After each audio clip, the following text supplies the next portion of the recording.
Falei que André Coutinho, vinha mais cedo hoje para nos ajudar a entender esse veto da lei que liberava o despacho gratuito de bagagem. André Coutinho, seja muito bem-vindo e vou pedir para você apresentar o nosso entrevistado ou também posso apresentar por aqui, como você mandar. Seja bem-vindo. Tudo bem, Gabi, Frumento, a todo mundo que Olá. está sintonizado aqui na Band News FM.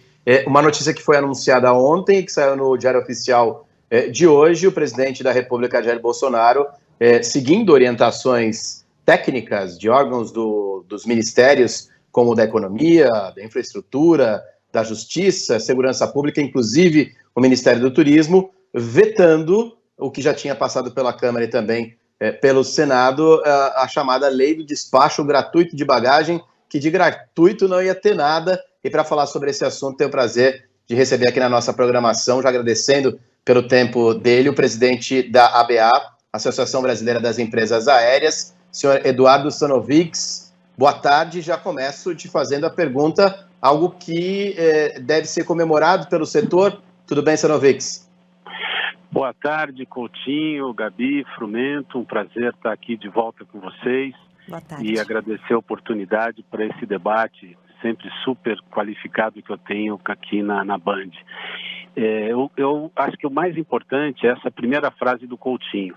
Infelizmente, esse debate acabou tomado por uma frase que sai do Congresso e um segmento de mídia o assume, eu compreendo, ele é de apelo fácil, de que havia um despacho gratuito de bagagem. Como o André alertou, jamais houve despacho gratuito de bagagens até que foi criada essa lei em 2017. Eu explico. No século XX, a gente viajava e não importa se você ia com bagagem ou sem bagagem, tudo era cobrado por dentro do bilhete. Portanto, um jornalista que ia de São Paulo ao Rio de Janeiro fazer uma entrevista de manhã para voltar de noite e saía daqui apenas com a sua mala de mão, seu instrumento de trabalho, ele pagava mais 15, 20, 50 reais no seu bilhete, subsidiando a bagagem de alguém que ia passar uma semana de férias passeando no Rio. Quando essa lei muda em 17, você permite que quem não leva bagagem tenha aquela primeira coluna das passagens, que é mais barata, 140, 170 reais do que as demais, e ele viaja sem bagagem. Quem compra esse bilhete sem bagagem e no meio do caminho muda de ideia e resolve levar a bagagem, aí sim essa pessoa pagava. Portanto, o que a lei criou em 17 foi exatamente você poder viajar sem bagagens. Caso isso fosse alterado, nós teríamos algumas consequências. A primeira era você voltar ao esquema do século XX, no qual um estava pagando pela bagagem do outro. Segundo, desalinhava o Brasil com o mercado internacional, porque hoje só tem 2 países do mundo trabalhando assim, Cuba e Coreia do Norte. E terceiro, você eliminava exatamente essa primeira coluna, que é a mais barata e a mais acessível sem bagagem. Portanto, a resposta é que sim, o setor entende como correto e nós achamos que essa medida protegeu 62% a 65% dos passageiros que compram um bilhete na primeira coluna e não mudam de ideia depois. Gabi, Frumento, fiquem à vontade. Bom, a minha pergunta muito se falou sobre preço de bagagem, né, sobre o preço da passagem de avião e que as bagagens, elas ajudariam minimamente a gente ter preços mais competitivos, preços melhores no mercado. A gente está vindo de um momento complicado com alta de combustível, a gente está vendo passagens com um valor bastante elevado. Essa medida, de alguma maneira, ajuda o setor a devolver um pouco para o público em si esse preço da passagem um pouco mais vantajoso? Em 2017, a pergunta é perfeita, Frumento, eu te agradeço por ela.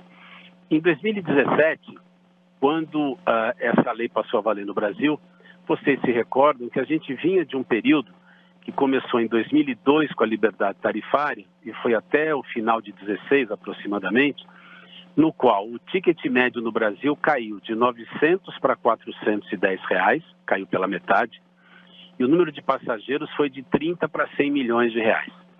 Quando a medida foi criada, nós vínhamos, portanto, de um momento de uma queda contínua de bilhetes.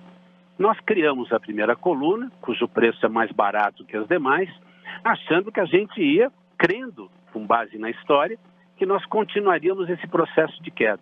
Acontece que entre maio e junho de 2017, houve uma mudança brutal de cenário econômico no Brasil, por questões internas aqui no nosso próprio país, e de lá para cá, o querosene de aviação subiu 209%, sem contar esse último aumento que a Petrobras soltou agora 2 semanas de 11,4%, e o câmbio, o dólar, subiu 60%. Portanto, todos os preços de bilhetes, mesmo mais barato, sobem sem parar há 5 anos por conta do custo. Esta medida agora, ela não muda nada. Esta medida apenas mantém a situação que a gente está vivendo desde 2017. O que vai fazer com que nós possamos voltar ao tempo em que tínhamos uma queda contínua de preço de bilhetes é uma revisão da política de precificação de combustível. Vocês aqui desse programa, quase todos os dias, noticiam o aumento do preço da gasolina, do diesel e do gás de cozinha. Eu entendo que eles chamem a atenção porque são itens de consumo de massa. Mas enquanto esses 3 itens subiram 70%, 80%, que já é muito, o querosene de aviação no mesmo período mais do que dobrou. Portanto, ele subiu mais ainda. Então, esta sim é a medida que vai rever o custo de forma objetiva e que pode, de fato, reduzir preço de bilhete. Mas essa compensação, ela foi imediata? Logo que se decidiu por essa criação de uma coluna, como o senhor colocou, que veio com a cobrança da bagagem, logo depois começou uma alta de combustíveis que já não havia como frear o preço das passagens? Pergunto isso porque a percepção das pessoas... Depois, Gabi, precisamente. Eu pergunto isso porque a percepção das pessoas, inclusive dos nossos ouvintes que estão escrevendo aqui nesse momento no WhatsApp da Band News FM, é que as passagens nunca tiveram um respiro, o preço das passagens nunca teve um respiro. Então, havia essa expectativa no consumidor e eles nunca viram essa expectativa. Nós, né, eu me coloco aqui como consumidora também, nunca vimos essa expectativa concretizada. Eu repito o que eu já afirmei e entro no detalhe. Em 2002, o ticket médio era R$ 900, chegamos a 2016 com um ticket médio de R$ 410, entramos 2017 com queda, esta medida foi aprovada e aproximadamente, e aí nós continuamos uma leve queda novamente por causa dessa primeira coluna, e aproximadamente de 8 a 10 semanas depois, o Brasil virou do avesso. A economia de 2017 para cá não apresenta boas notícias em nenhum ano. Isso não é um assunto apenas gerado neste último ano ou pela guerra na Ucrânia. Tá? Como eu disse a vocês, em 5 anos o querosene de aviação subiu 209% e o câmbio 60%. Por que eu bato muito querosene e câmbio? Deixa eu aproveitar aqui esse espaço para isso. Porque 40% do preço de um bilhete é para pagar querosene de aviação no Brasil.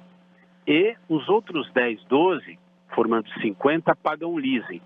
Esta metade do custo de um bilhete é dolarizada. Portanto, quando o querosene dispara e quando o câmbio dispara, isso acaba no preço do bilhete. A forma de reverter isso é enfrentando, como eu já disse, a política de precificação de combustível.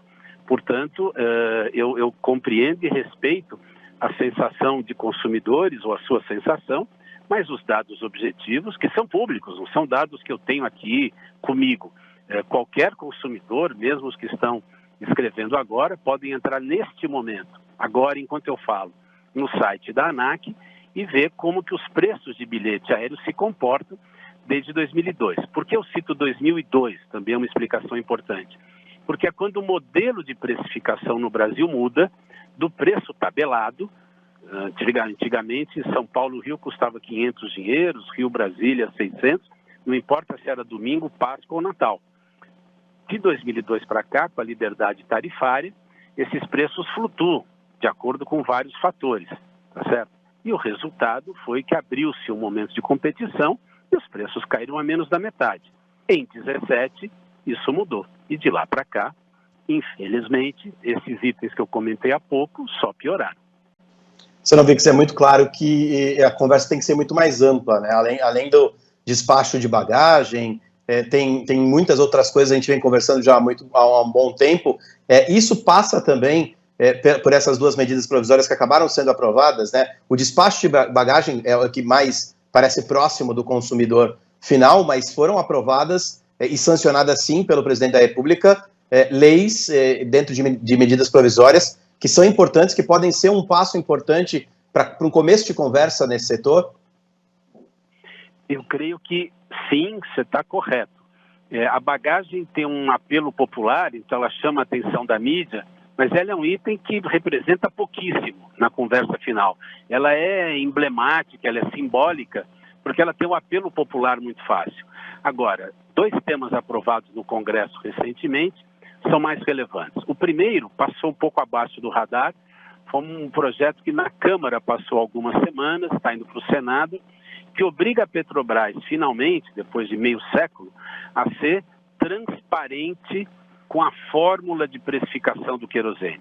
Ou seja, o que é que consta dessa fórmula? E eu explico por que isso é tão importante. Vejam, todo mundo sabe, está acompanhando os debates, a Petrobras pratica um negócio chamado política de paridade internacional. Então ela cobra o preço do combustível aqui como se ele fosse vendido no exterior, ou da mesma forma que ele é cobrado no mundo inteiro. Então nós pagamos aqui o combustível em dólares. Ora, 90%, repito, 90% do combustível consumido no Brasil pela aviação é produzido no Brasil. O combustível de aviação consumido em Guarulhos é feito na refinaria do Vale do Paraíba, ali em Caçapava. Ele vem de queroduto, não vem nem de caminhão. Ele desce por um duto e sobe ali no aeroporto. E nós pagamos como se ele viesse do Golfo do México, precificado em dólares. Ele viaja 100 quilômetros e eu compro como se ele tivesse viajado 12.500. Isto é muito relevante. E uma segunda coisa relevante também aprovada é esta lei que limita o teto do ICMS a 17%. Porque vocês sabem, o Brasil é o único país do planeta que cobra tributo regional sobre querosene de aviação, desde os anos 80. Não existe um tributo como esse também em nenhum lugar do mundo. E aí o que acontece? Como aqui nós somos cumpridores dos acordos internacionais, por uma regra, a aviação, quando você não cobra o tributo num aeroporto de um certo voo, você não pode cobrar um tributo igual num outro lugar. Tradução: 2 aviões da mesma Latam, da mesma Gol, estacionam em Guarulhos. São abastecidos pela mesma bomba. Um decola para Fortaleza, o outro para Buenos Aires, que é mais ou menos a mesma distância de Guarulhos. O que decola para Fortaleza paga 13% de ICMS. O que decola para Buenos Aires não paga nada. Assim como o que decola para Miami, para a Alemanha, para o Chile. Porque algumas vezes o consumidor, voltando aqui à pergunta da Gabi, fala assim: nossa, é mais caro ir para Fortaleza do que para Buenos Aires? Sim. Por quê? Porque o custo do combustível é mais caro por conta da legislação que nós temos. Então, teto de ICMS é importante e precificação, transparência na precificação, para que a gente possa finalmente questionar de verdade por que é tão caro aqui, é muito importante. Para dar um outro número a vocês, eu acabo de dizer que 40% do nosso custo é querosene. Um bilhete nos Estados Unidos ou na Europa tem de 22% a 24% de custo com querosene. Portanto, esses temas são importantes. Vale ainda uma última observação. Esse teto de ICMS não nos afeta diretamente hoje. O ticket médio do ICMS sobre querosene de aviação hoje, depois que o acordo em São Paulo foi feito e reduziu o ICMS de 25% para 12%, hoje é 13%, o ticket médio no Brasil é 13%. Mas ele é importante porque, se por acaso os acordos construídos em praticamente todos os estados deixam de valer, ao invés de ICMS voltar a 25%, ele voltaria só a 17%. Eduardo Sanovics, presidente da ABAR, Associação Brasileira das Empresas Aéreas, muito obrigado mais uma vez pelo seu tempo, pelos seus esclarecimentos, sempre importante esse debate. Um grande abraço. Eu que agradeço a vocês, um bom trabalho, uma boa tarde a todos e ficamos aqui sempre à disposição.